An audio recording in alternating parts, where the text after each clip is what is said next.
Leandro Demore.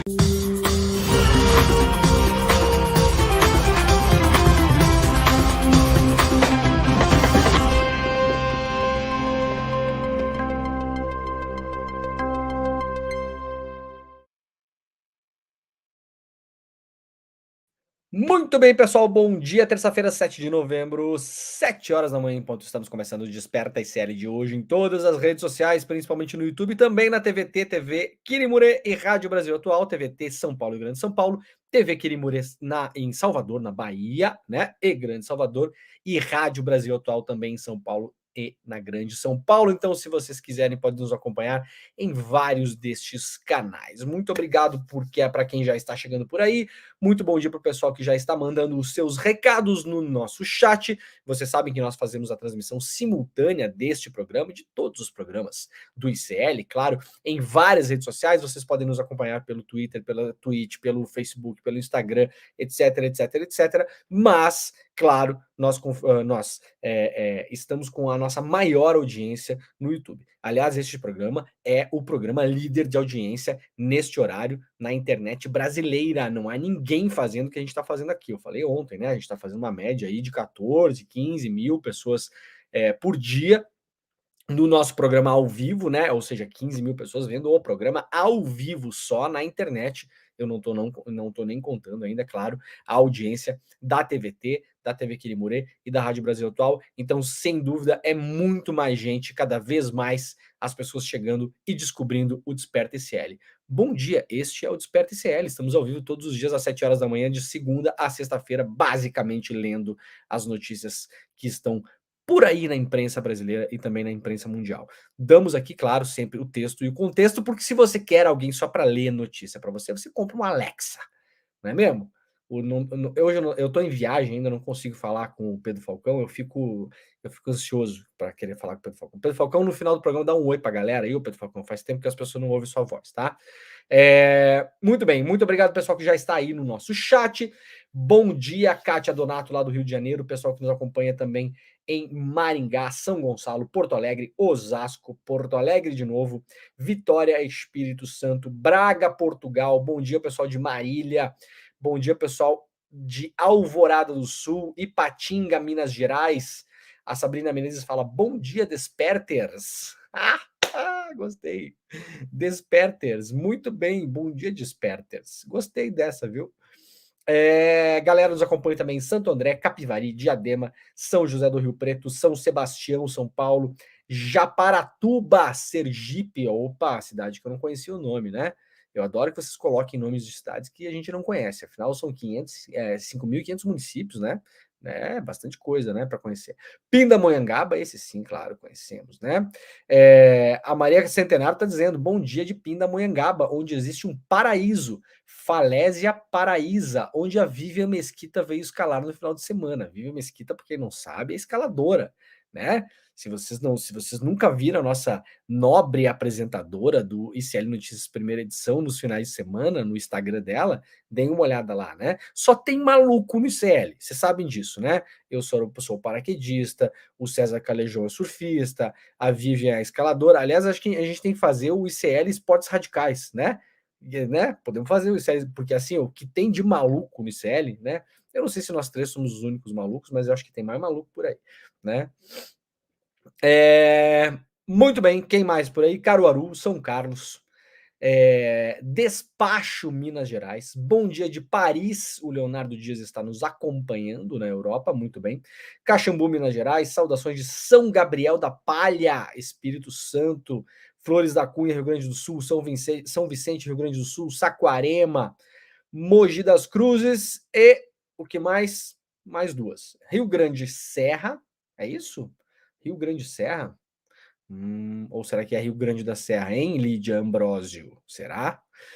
E São Vicente do Sul, Rio Grande do Sul, Campinas, e é isso, pessoal. Recife, sempre tem Recife, né? Recife tem que ter, né? Muito bem, galera. Ó, quem tá chegando por aí vai deixando seu like, por gentileza. Quem puder já assina o canal também, claro. E clica no sininho, né? Aquela coisa toda. Chegou, like, assina o canal, clica no sininho. E quem puder, por gentileza, compartilhe este programa com as pessoas que você conhece, com as pessoas que você ama, né? Porque afinal de contas, quem ama cuida, cuida inclusive para a pessoa não consumir bobagem no WhatsApp, né? Então, se você ama, você cuida. Se você cuida, você manda este programa para que as pessoas possam ficar cada vez mais informadas e terminar o nosso horário da manhã aqui às 8 horas da manhã com você muito mais desperto, tá bom? Vamos lá então, por quê? Porque hoje tem Sérgio Moro. Ai, este homem! Ó, rolou o Enem final de semana, né? Todo mundo viu que rolou o Enem final de semana, beleza? Aí, claro, sempre tem as questões do Enem que elas suscitam, né, os mais profundos sentimentos da extrema direita brasileira. Sérgio Moro é um cidadão de extrema direita, sabemos, né? Tá bom? Se tiver alguém enganado ainda por aí, desengane-se, né? Este programa também serve para ajudar nos desenganos, né? Sérgio Moro, ele é um cidadão de extrema direita, né? E aí surgiram questões no Enem, claro, tem lá a questão do Caetano Veloso, tem umas outras que a gente vai ler aqui daqui a pouquinho, sobre desmatamento, sobre não sei o quê. Aí Sérgio Moro, né, em vias de ser cassado, não deve mais acontecer esse ano, 7 de novembro já? Difícil, tá? Mas assim, processo inapelável, tá? Comemoraremos juntos aqui, inclusive. Já tá combinado, já falei, né? Já falei no programa que a gente vai comemorar juntos aqui. Aí decidiu, né, ir para o como é que é? Ir às redes sociais, né? É muito engraçado, né? Fulano foi às redes sociais, parece que a pessoa pegou um carro, né? Tomou um banho, botou uma roupa, pegou um carro e foi até as redes sociais. Sérgio Moro foi às redes sociais para detonar o Enem, claro, esse Enem comunista, esse Enem esquerdista, esse Enem ideológico. Aí vai lá, Sérgio Moro. Vamos ler juntos aqui. Já tem gente. Já tem gente no chat dando risada porque tá lendo, né? Quem nos acompanha por vídeo já tá lendo o tweet do Sérgio Moro aqui. Vamos lá. Sérgio Moro no Twitter, ontem. Tenho pena dos estudantes brasileiros. A prova do Enem, além de abusar da doutrinação ideológica, é confusa e mal redigida. Atenção. Qual o problema em formular questões e respostas de forma clara, direta e objetiva? Sérgio Moro acusando o Enem de ser confuso e, atenção, mal escrito. Qual o problema? O Sérgio Moro escreveu Enem com N. Enem. A prova do Enem. O que é que vocês estão falando aí? Ai, olha o Carlos aqui nos comentários. Carlos, Enem, segundo o Carlos, com N no final, que é o exame do Sérgio Moro, é ele não engana ninguém. Tenho pena dos estudantes brasileiros. Ai, ai, Sérgio, olha, assim, ó, depois de todo o mal que o cidadão esse causou para o Brasil, eu confesso que nos últimos tempos, assim, esse último ano principalmente, o Sérgio Moro tem me dado muitas alegrias. Eu não sei contar vocês, mas assim, eu adoro toda vez que o Sérgio Moro se manifesta, porque sempre é uma estultice. Sempre, sempre. É assim, ó, isso aí é igual o Cano na área. Sabe quando o Cano tá na área? Se botar no pé do Cano é gol. Não tem jeito, né? Você já sabe sempre o que esperar do Cano. Herman Cano, né? Aliás, L de Luca, né? Luca, viu, gente? Luca. O Moro, você sabe sempre o que esperar também. O Moro sempre vai chutar a bola para fora do estádio, né? Então, tenho pena dos estudantes brasileiros, porque a prova do Enem, né, segundo o nosso espectador aqui, ele não engana ninguém. Ai, Sérgio Moro, confuso e mal redigido é o seu raciocínio, meu filho, viu? É difícil, né? Ai, ai, ai. Muito bem. Vamos lá, que mais vocês estão falando de Enem aqui? Ele não engana ninguém, né? Essa foi a melhor. Tem mais alguém aqui? Mais algum voto para me dizer o que é Enem? Enem. Enem do Sérgio Moro. Ai, ai, ai. É uma piada pronta, né, gente? Muito bem, vamos que vamos. Bom, Enem 2023, a bancada do agro diz que há cunho ideológico em 3 questões e quer convocar ministro. Ah, que preguiça, né? A Frente Parlamentar da Agropecuária divulgou nota na segunda-feira, na qual pede ao governo federal explicações sobre 3 questões do primeiro dia de prova do Enem.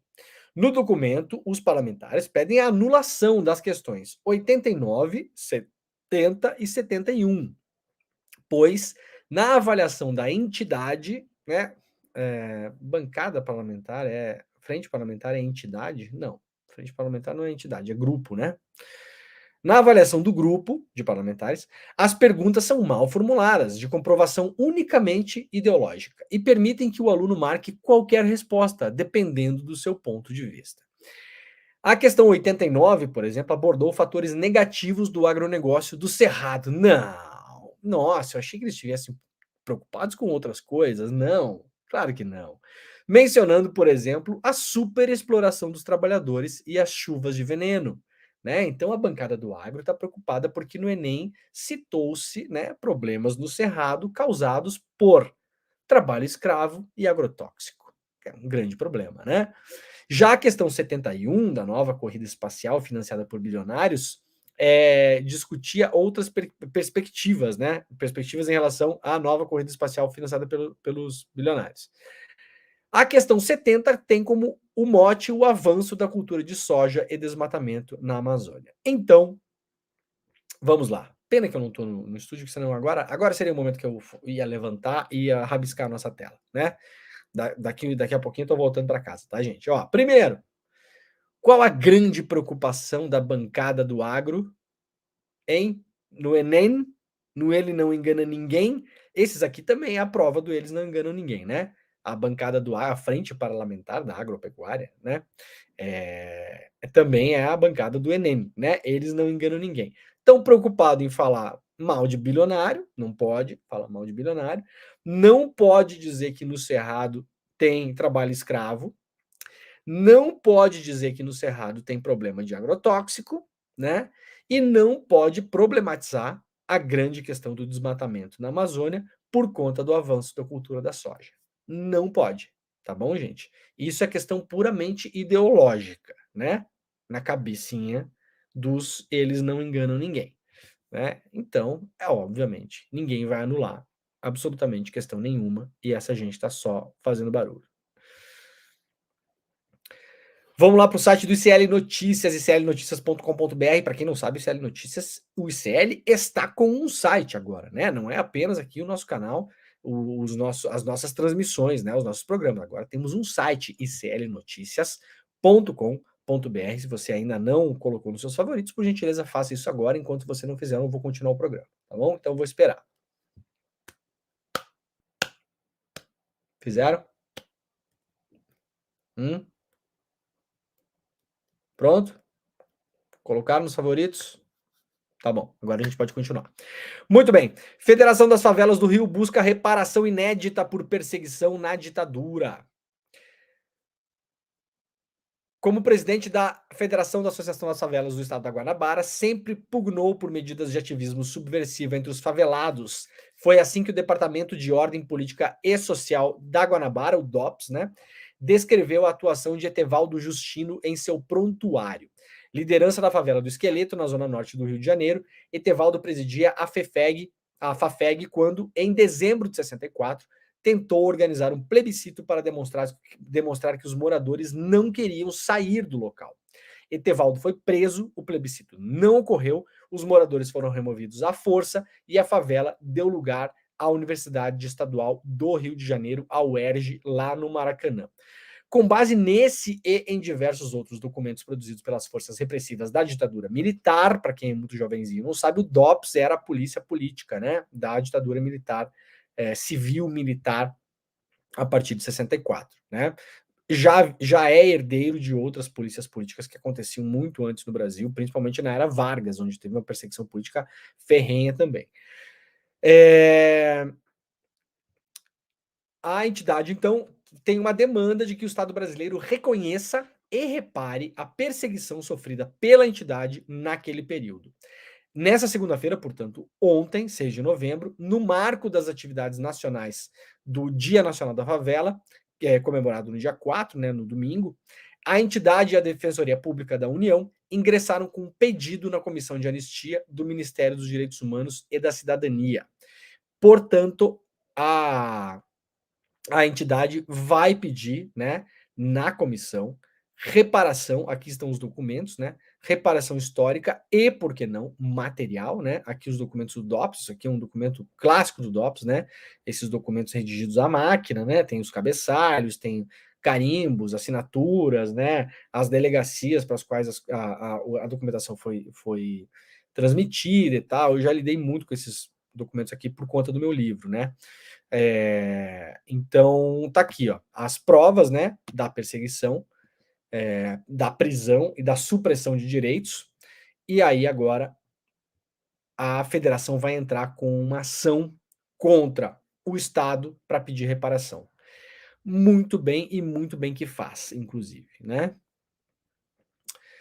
Alexandre de Moraes pede à Polícia Federal que investigue doações de 17 milhões via Pix a Jair Bolsonaro. O ministro Alexandre de Moraes, do Supremo Tribunal Federal, atendeu a pedido da Procuradoria-Geral da República e determinou que a Polícia Federal investigue os 17,2 milhões recebidos pelo Pix pelo ex-presidente Jair Bolsonaro no primeiro semestre de 2023. O objetivo é analisar eventual conexão de provas entre doações e o inquérito 4874, que apura a existência de milícias digitais antidemocráticas e também o seu financiamento. O pedido para apurar possíveis ilícitos do ex-presidente foi feito pelos senadores Randolfo Rodrigues, Fabiano Contarato e Jorge Cajuru, e também pela deputada federal Jandira Fegali. Eles pediram que as remessas de Pix para pagar multas judiciais fossem investigadas no contexto do inquérito. No início de outubro, Alexandre de Moraes enviou o caso à PGR, a quem cabe requerer investigação nas hipóteses de competência criminal do STF, ou seja, o Bolsonaro, né? Como esse inquérito corre no STF, o titular da ação penal é a Procuradoria-Geral da República. A PGR se manifestou pelo encaminhamento da representação à coordenação de inquéritos nos tribunais superiores da PF. Em manifestação encaminhada ao ministro do STF, a PGR afirmou ter entendido pela existência de elementos suficientes e justificar a necessidade de aprofundamento na investigação. A PGR quer saber se investigados no inquérito das milícias digitais realizaram doações para o ex-presidente Bolsonaro. Olha, doar dinheiro para alguém via Pix no Brasil não é crime, tá? Vou deixar isso aqui bem claro. Quando surgiu, inclusive, né, a questão do Pix do Bolsonaro, eu falei sobre isso. A gente tem que tomar cuidado também para não cruzar umas linhas aí, né? Porque assim, se você quiser mandar Pix para alguém hoje, você manda, o dinheiro é seu. Faça o que você bem entender com o seu dinheiro, né? A questão é, o que é que chama atenção? Primeiro, o volume. São 17 milhões, né? Não são 170 mil. 17 milhões de reais. Segundo, o Bolsonaro está envolvido em várias tretas, né? Então não é uma pessoa em que podemos confiar, no sentido de que é um cara que está de boa fé. Não é. Inclusive judicialmente não é, né? Inclusive judicialmente não é. Então é natural que se duvide da procedência desses dinheiros. Qual a grande questão aqui? A questão é saber, primeira coisa, se o próprio Bolsonaro usou esse dinheiro para alguma atividade ilícita, financiando direta ou indiretamente. Isso é a primeira dúvida, né? Então, será que parte desse dinheiro aqui foi usado para pagar um grupo de gente que ficou na internet insuflando as pessoas para ir lá no 8 de janeiro? Exemplo, estou dando um exemplo. Pode ser, pode não ser. Estou dando um exemplo simples, né? 2, será que pessoas que hoje são acusadas ou até mesmo já condenadas pela invasão do 8 de janeiro ou pelo financiamento da tentativa de golpe doaram para o Bolsonaro? se doaram para o Bolsonaro. Mesmo só isso, por si só, não seria crime, tá, gente? Vamos supor que uma pessoa doou para o Bolsonaro, que é uma pessoa que cumpriu pena de qualquer coisa. Tudo bem. Mas a conexão do Bolsonaro com o 8 de janeiro é evidente. Então, será que pessoas que participaram, ou financiaram, ou insuflaram os atos do 8 de janeiro doaram para o Bolsonaro? Quanto que doaram? E outra conexão, será que essas pessoas têm conexão com o Bolsonaro ou com o seu entorno para além dessas doações de Pix? Por exemplo, contratos com o governo federal, é um exemplo. A pessoa pode ter contrato com o governo federal, ou seja, o dinheiro sai do caixa do governo federal durante o governo Bolsonaro, a pessoa ajudou a financiar os atos antigolpistas e fez Pix para o Bolsonaro. Então são essas conexões que estão em investigação neste momento, tá? Então assim, fazer Pix para alguém não é crime, não é esse o problema. Se chegar à conclusão de que não há nenhuma questão nessa galera toda que mandou pro Pix do Bolsonaro, segue a vida, o dinheiro é dele. Trouxa é quem doou. Aí cada um com seus problemas, né? A gente tem no Brasil gente que faz Pix pra fascistoide e quem faz Pix pra ajudar a obra lá em Curitiba do Renato Freitas, né? Então você pode escolher. Não é um problema você fazer Pix. Aliás, R$ 1 milhão, hein? Vocês viram, né? O ICL conseguiu levantar R$ 1 milhão para a obra social do Renato Freitas em Curitiba. Espetacular, né? Então, enquanto uma grana vai lá para fazer banheiro novo para a galera, para comprar a máquina de lavar roupa para as pessoas, para comprar comida, dar estrutura para elas terem apoio psicológico, apoio psicossocial, um lugar para conversar com outras pessoas, para ter aula de yoga, papapá, o outro foi para conta do Bolsonaro e o Bolsonaro vai fazer o que quiser com esse dinheiro. Tá? Então tem dois modos de ver essa coisa, né? Mas só estou explicando aqui por quê. Por si só, o fato de alguém fazer um Pix pro Bolsonaro não é crime, né, gente? Deveria ser, mas não. Muito bem, vamos lá. Ainda lá no miclnoticias.com.br, Caixa e Banco do Brasil começam hoje renegociação das dívidas do FIES. Atenção, você aí, pai, mãe, que tem o seu filho, sua filha, né, no FIES, ou você que já terminou, né, a sua faculdade e tal, mas está pagando o FIES ainda, né? Porque isso aí leva anos para pagar, né? A minha esposa se formou graças ao FIES, né? Graças a Deus, inclusive, existia o FIES, senão ela não poderia ter feito faculdade, né? E depois a gente levou muitos anos pagando, né? A Caixa Econômica Federal e o Banco do Brasil começam hoje a renegociar as dívidas dos estudantes do FIES. A renegociação poderá bater até 99% do montante principal da dívida e até 100% dos juros e da multa. No total, o governo estima que 1.240.000 universitários ou formados poderão renegociar as dívidas do FIES. Cerca de 300 mil beneficiários do CAD único também serão beneficiados. A dívida estimada é de 54 bilhões. Significa 54 bilhões de dívidas desses brasileiros e brasileiras terão oportunidade de renegociar as suas dívidas, inclusive com condições muito favoráveis, podendo chegar até 99% da negociação. Isso aqui é uma frase do ministro da Educação, Camilo Santana. Então, se você tem aí dívida no FIES, tá?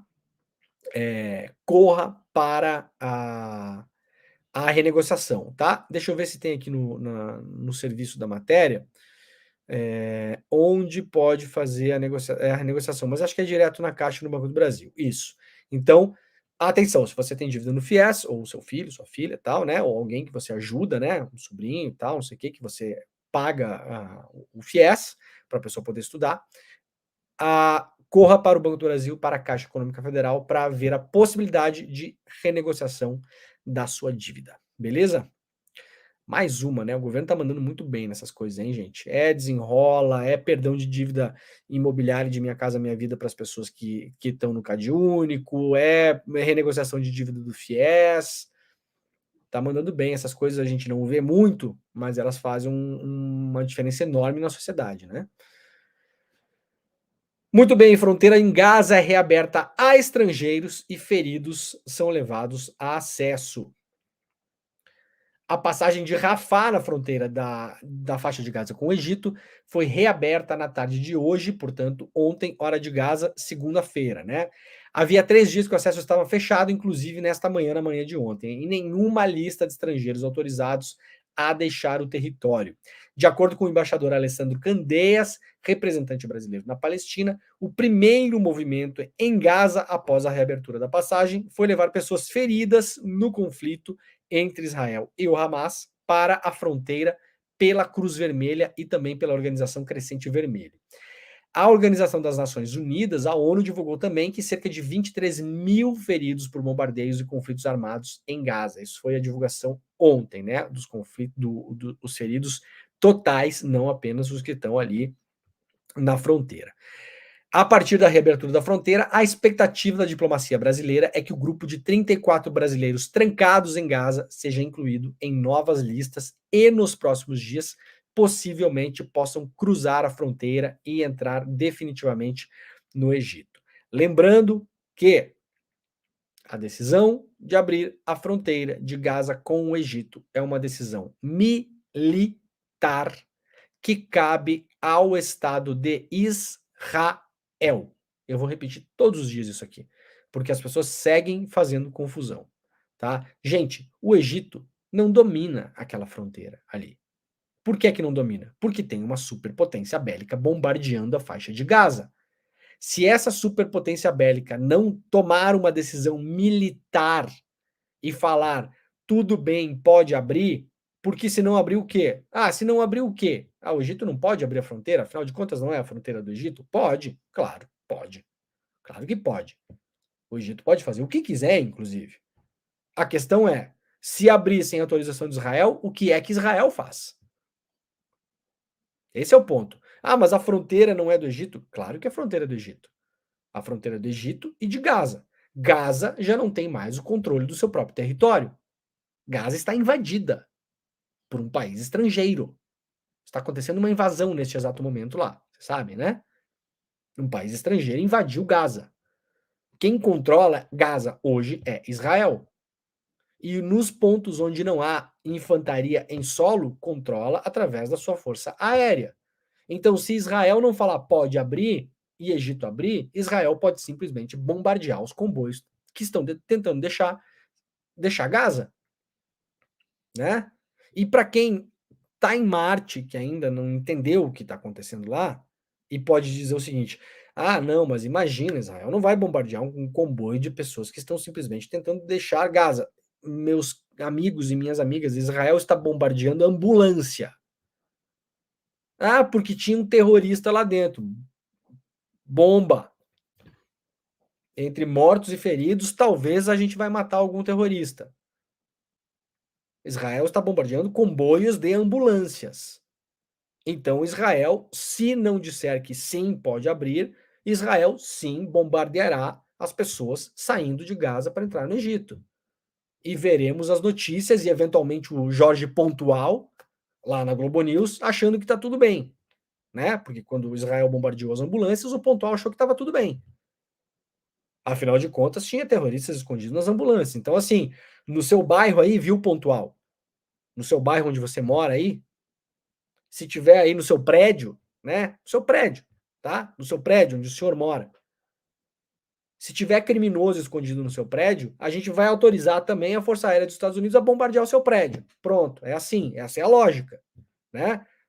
Essa é a lógica de gente como esse cara, e que não é a primeira, inclusive. Não é a primeira. Então, sim, a decisão de abrir a fronteira depende de uma decisão militar do exército israelense. E vamos lá, é minha opinião? Não, não é a minha opinião. Isso é uma informação dada pelo embaixador brasileiro em Israel, Frederico Maier, para o ICL Notícias, primeira edição. Então é uma informação de campo.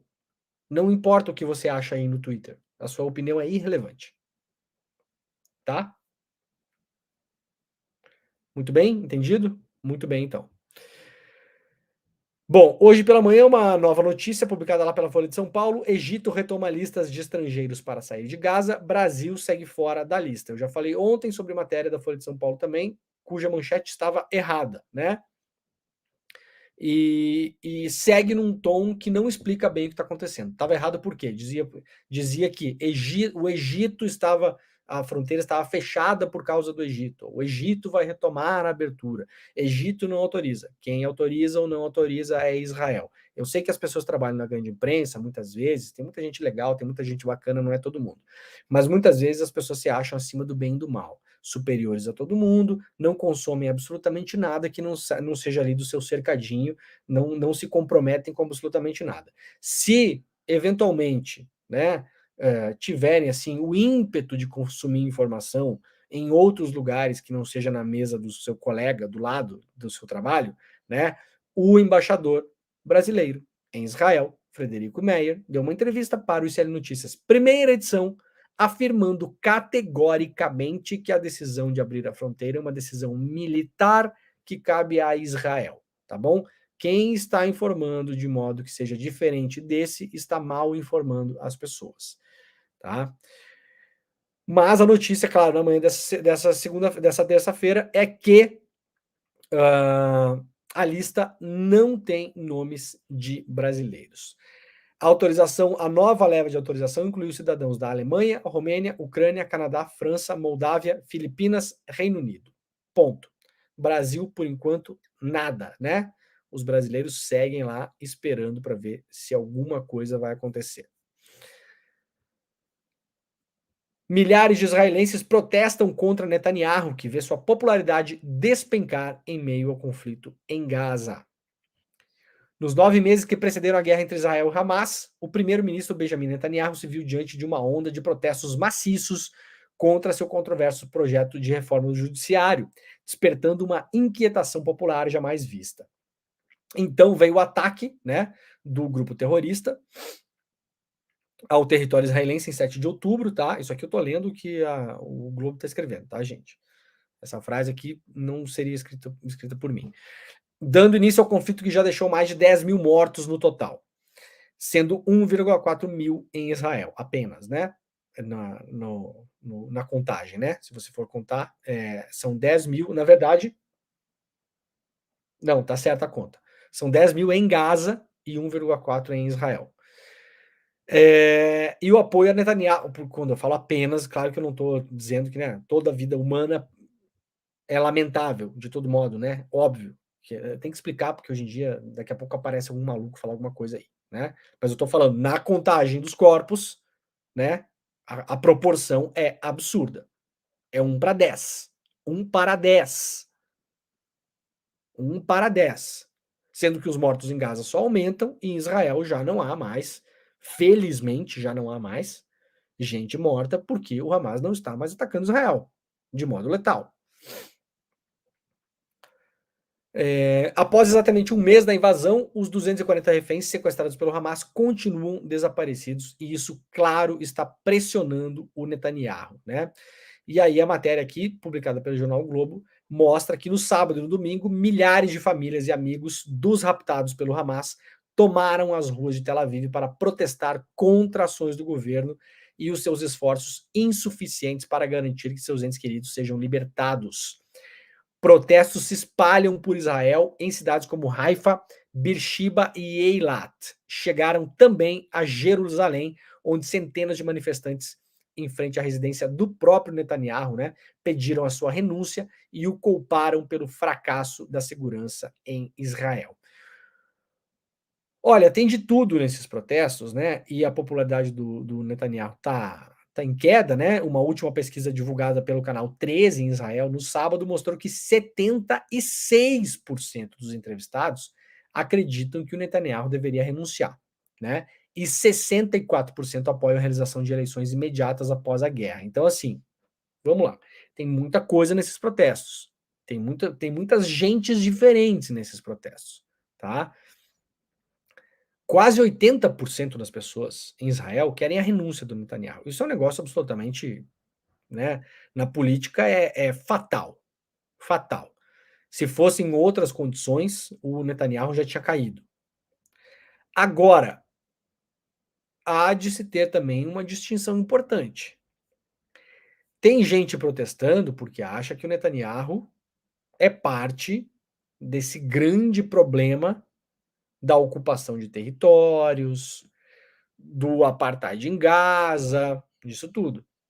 Mas tem gente protestando porque acha que o Netanyahu comeu bola em ter deixado o Hamas conseguir entrar em cidades israelenses e porque gostaria que Israel fizesse ainda mais do que está fazendo em Gaza, né? Porque o protesto, no fim das contas, é muitas vezes pela libertação dos reféns. E por libertação de reféns, podemos entender que há vários métodos diferentes para libertar reféns, não é mesmo? Quando você está negociando com um sequestrador, numa negociação normal, você pode fazer várias coisas. Você pode tentar negociar, fazer libertar o refém, levar a pessoa presa, ou você pode eventualmente matar a pessoa. Não é mesmo? Então, protestos importantes, mas saibamos que no meio desses protestos há pessoas e pessoas, né? E a sociedade de Israel não é toda igual, né? Tá longe de ser toda igual, tem muita gente fazendo resistência democrática em Israel, de fato, ao lado da luta palestina, tá? A gente não pode, de modo nenhum, generalizar.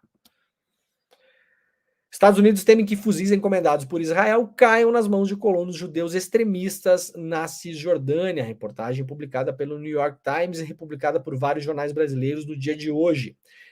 O pedido do governo de Israel para que os Estados Unidos enviem 24 mil fuzis de assalto ao país chamou a atenção de parlamentares e de alguns funcionários do Departamento de Estado. Eles temem que as armas terminem nas mãos de colonos e milícias civis que tentam forçar palestinos a saírem das terras da Cisjordânia, onde a violência vem aumentando, dizem autoridades americanas. Ué, tem milícias, né, de Israel na Cisjordânia? Tem, claro que tem. Ué, não sabiam disso? Já armadas, inclusive. Elas querem se armar ainda mais. Essa gente está usando o pretexto do conflito para poder se armar ainda mais e intensificar ainda mais a expulsão de palestinos da Cisjordânia. Sacaram para onde vai o negócio? As 3 remessas de fuzis semiautomáticos e automáticos estão avaliadas em 34 milhões de dólares. Estão sendo encomendadas diretamente de uma fabricante de armas dos Estados Unidos, mas precisam da aprovação do Departamento de Estado e notificação no Congresso. Israel afirma que as armas seriam usadas pela Força Policial Nacional, mas também indicou que poderiam ser entregues a civis, disseram pessoas que têm informações sobre os pedidos de armamentos ao New York Times. Então, é um momento super delicado.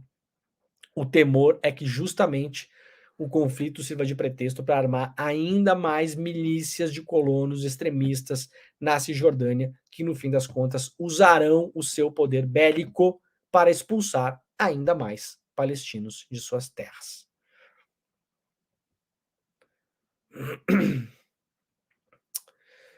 Olha, gente, São Paulo segue sem luz, né? Não toda a cidade, nem toda a região metropolitana, é claro, mas segundo matéria do UOL, publicada hoje, mais de 300 mil imóveis estão sem energia elétrica em São Paulo depois do temporal da sexta-feira. Sexta, sábado, domingo, segunda, terça. 4 dias, 300 mil imóveis, então é muito mais pessoas do que isso, porque aqui nessa conta entra residência, escola, hospital, unidade de saúde, loja, fábrica, né, consultórios e assim por diante, tá? Então 300 mil imóveis, a gente está falando aí mais de 1 milhão de pessoas talvez, né? Posso imaginar, se a gente fizer uma conta básica de 3 para 1. E aí, duas coisas rapidinhas. Primeiro, daqui a pouco eu vou mostrar um vídeo do prefeito de São Paulo, tá? Não vou mostrar agora. Daqui a pouquinho eu vou mostrar um vídeo do prefeito de São Paulo, o Ricardo Nunes, pra gente passar um pouquinho de raiva junto, tá? Mas antes, vamos lá, coisas importantes. O Ministério Público vai investigar uma suposta omissão da empresa de energia, a Enel, tá? A Enel é uma empresa de energia italiana, tá, gente? Ela é uma empresa mista de controle estatal, mais ou menos parecido com a Petrobras. Ela tem ações cotadas em bolsa, tem sócios privados, tem fundos estrangeiros, mas o maior acionista é o Estado italiano, através do Ministério da Economia e das Finanças. Detém 23% da empresa. Tá? A Enel é uma empresa inicialmente estatal, que que teve o seu capital aberto a partir dos anos 90, tá? Para a gente entender mais ou menos como é que a coisa andou. A Enel comprou em 2018 as operações da Eletrobras, para operar em São Paulo, cidade de São Paulo e região metropolitana. Tá?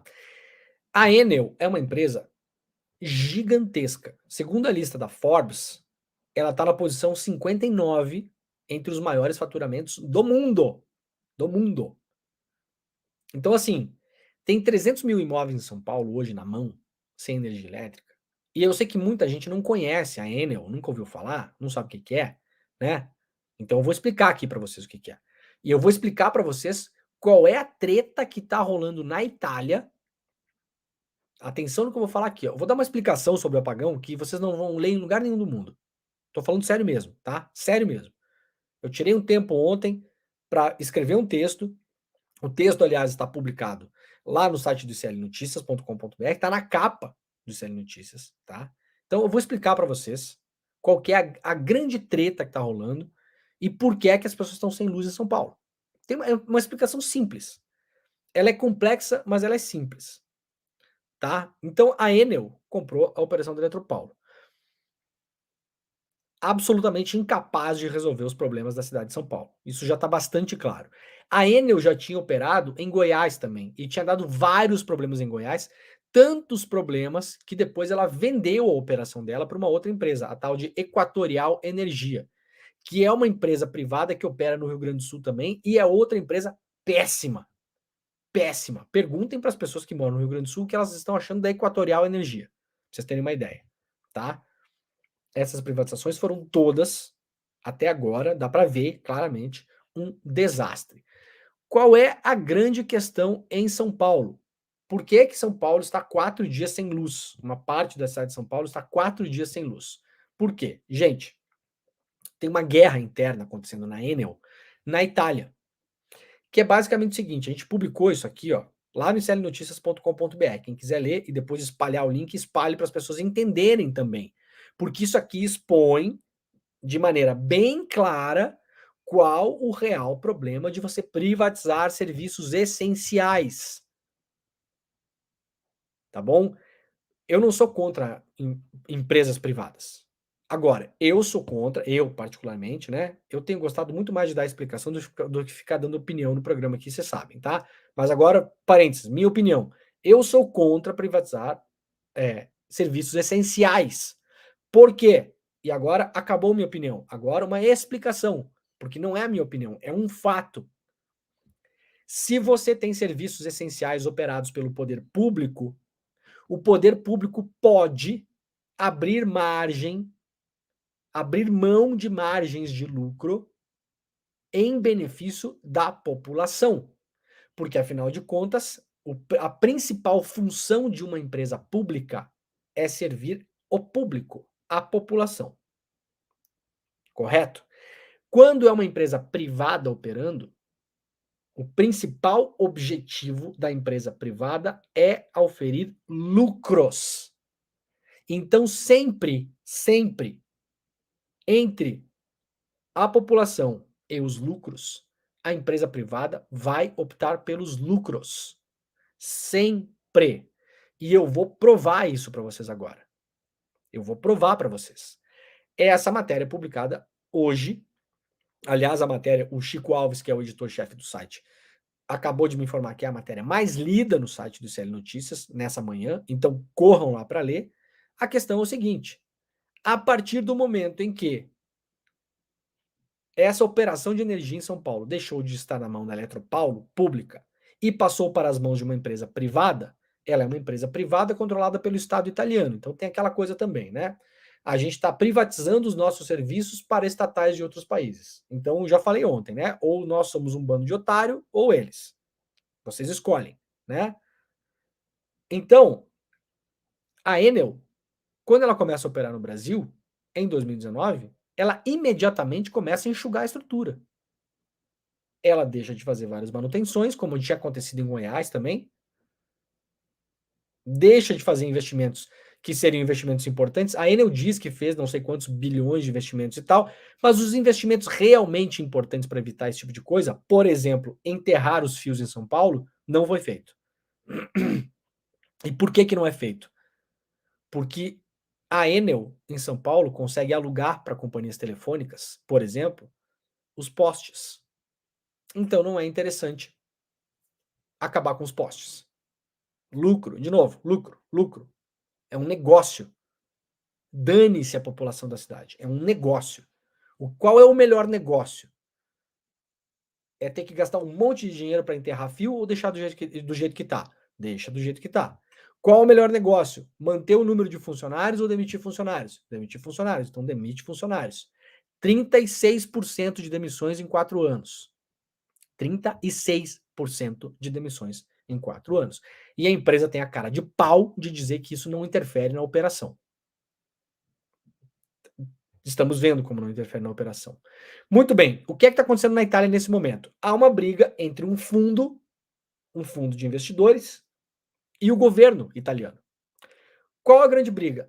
E vocês vão entender muito rapidamente, vai ser uma explicação bem simples, tá? Vamos entender por que é que São Paulo está sem luz nesse momento. Uma briga entre o governo do estado italiano e um fundo de investimentos. Vença quem vencer, o cidadão de São Paulo fica na mão. Por quê? O governo italiano vem fazendo uma série de cortes nos seus investimentos. O Ministério da Economia e das Finanças, que está na mão de um político de um partido chamado Lega Nord, que é um político do norte, um partido do norte da Itália, ultraconservador, ultraliberal na economia, né, aquela coisa. E, para além disso, o próprio ministro, que é o Giancarlo Giorgetti, ele é um cara que está à direita dos liberais dentro da Lega Nord. Então é um cara que, assim, eu até brinquei no texto, né? Se a Terra fosse plana, o Giorgetti é um cara que está se segurando na borda, pra vocês terem uma ideia, tá? Ele assumiu o ministério e ele controla 34 empresas que são estatais ou controladas pelo Estado italiano, entre elas a Enel. Qual o objetivo do Giancarlo Giorgetti? Cortar, cortar, cortar, cortar, cortar. Por quê? Porque na visão do governo italiano, fazendo isso, quando você corta investimentos das empresas italianas, sobretudo no exterior, porque dificilmente corta dentro de casa, porque dá problema, as pessoas reclamam, né? Vocês imaginem Roma 4 dias sem luz? Vocês conseguem imaginar isso? Vocês conseguem imaginar 300 mil imóveis na cidade de Milão 4 dias sem luz? Não, né? Eu também não. Porque lá eles cuidam para não dar problema. Agora, Chile, Brasil, onde mais esses caras têm investimento, dane-se. Dane-se. Então eles estão cortando para quê? Para levar mais dinheiro para a Itália. Por quê? Porque é parte importante do faturamento do PIB do Estado italiano, está dentro dessas empresas estatais ou controladas pelo Estado. Qual o grande problema da Itália? A Itália tem uma dívida em relação ao PIB de 144%. É uma dívida colossal, né? Uma dívida grande, não é uma dívida pequena. E só nesse ano o déficit italiano está previsto para mais de 5%. Então a dívida vai aumentar esse ano. E vai aumentar no ano que vem também. A Itália vem rodando em déficit há muitos anos. E o governo da Giorgia Meloni está tentando pegar dinheiro onde pode.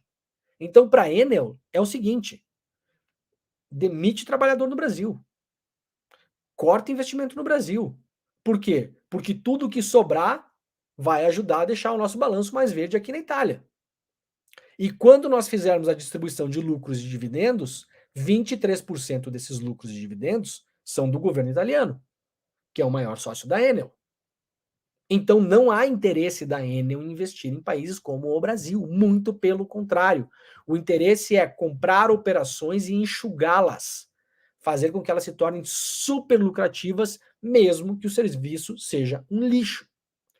E aí temos um outro lado, que é um fundo. Esse fundo é um fundo chamado Covalis Capital. Esse fundo, ele não tem uma parte importante da Enel, tem apenas 1% da Enel. Mas, no entanto, esse ano ele decidiu incomodar a Enel.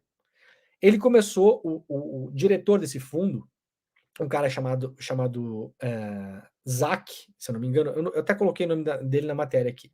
O diretor desse fundo começou a dar entrevistas no La República, no Correio de la Sera, dizendo o seguinte: a administração da Enel é muito ruim, é muito ideológica, nós precisamos de uma administração mais técnica e, portanto, está aqui a nossa lista de nomes para o conselho e para assumir a presidência da empresa. Essa briga começou esse ano, tá? Começou lá em abril, maio desse ano.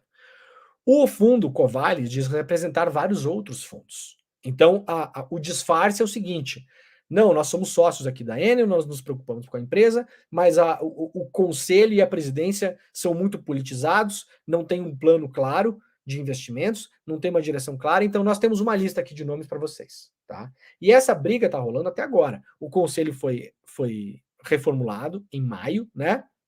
A Covalis ganhou alguns assentos ali, mas a presidência foi mantida conforme o nome que o Estado italiano queria colocar ali. Só que qual é o problema de fundo dessa história aqui? O fundo Covalis, ele é o fundo que ganhou uma grana durante a Covid investindo em ativos que tinham caído muito por conta do lockdown. E fez uma mudança no seu portfólio, e hoje é um portfólio que investe muito em empresas de energia, muito dessas empresas ESG, né? Essas empresas, entre aspas, verdes, mas principalmente a empresa que o Covalis mais investe, esse fundo que está lá também apitando na Enel, é uma empresa canadense que faz basicamente um trabalho de reciclar baterias. Sabe as baterias do nosso celular, do computador, de carro elétrico, de trem, de casa, de indústria, né? De indústria eólica, bateria de íons de lítio, a bateria mais famosa do mundo. Você está nos assistindo agora, possivelmente uma bateria de íon de lítio está atuando no seu computador ou no seu celular, por exemplo.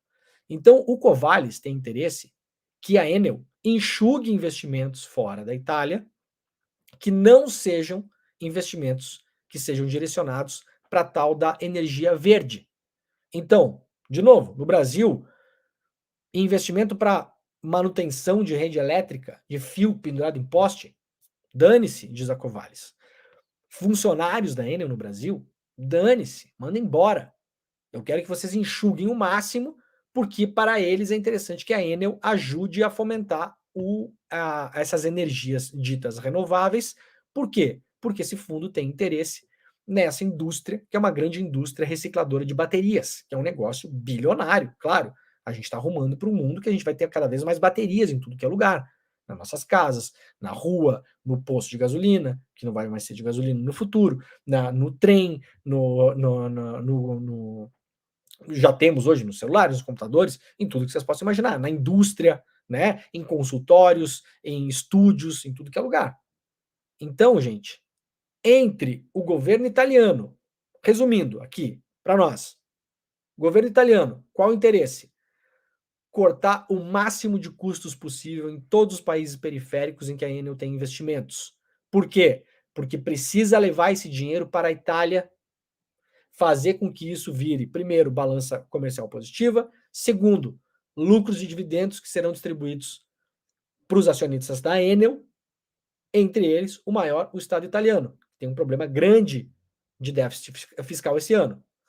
Outro interesse, esse fundo que quer que a empresa igualmente corte investimentos em países periféricos como o Brasil, só que tem um outro interesse, que ela invista mais na produção e no fomento dessas energias que dependem do uso de baterias, porque ela tem um outro investimento muito mais importante fora da Enel nesse mercado. Então, queridos e queridas, 7 de novembro, 7h54 da manhã. Entre o Estado italiano e o fundo, ferrou-se o consumidor de São Paulo, tá? Para quem ainda acha que privatização é uma boa, isso aqui é uma briga típica de mercado. Vocês acham que alguém no Ministério da Economia e Finanças da Itália, ou dentro do conselho, sentado lá na mesa do Covalis Capital, que tem a sua suposta sede em Londres, mas na verdade o dinheiro do Covalis fica sobrevoando ali as Ilhas Cayman, tá bom? Vocês acham que alguém sentado num bar tomando um Aperol Spritz nas Ilhas Cayman tá preocupado com o seu Zé que tá sem luz em São Paulo desde sexta-feira? Boa sorte para quem acha que sim, tá? Porque na verdade não está. Tá compreendido? Muito bem. Explicações que você só tem aqui. Vamos combinar que essa aqui foi boa, né? Hein? Vamos combinar que essa aqui foi boa. Assim, ó, eu tava sem fazer nada ontem, que é uma coisa rara, e decidi fazer isso aqui.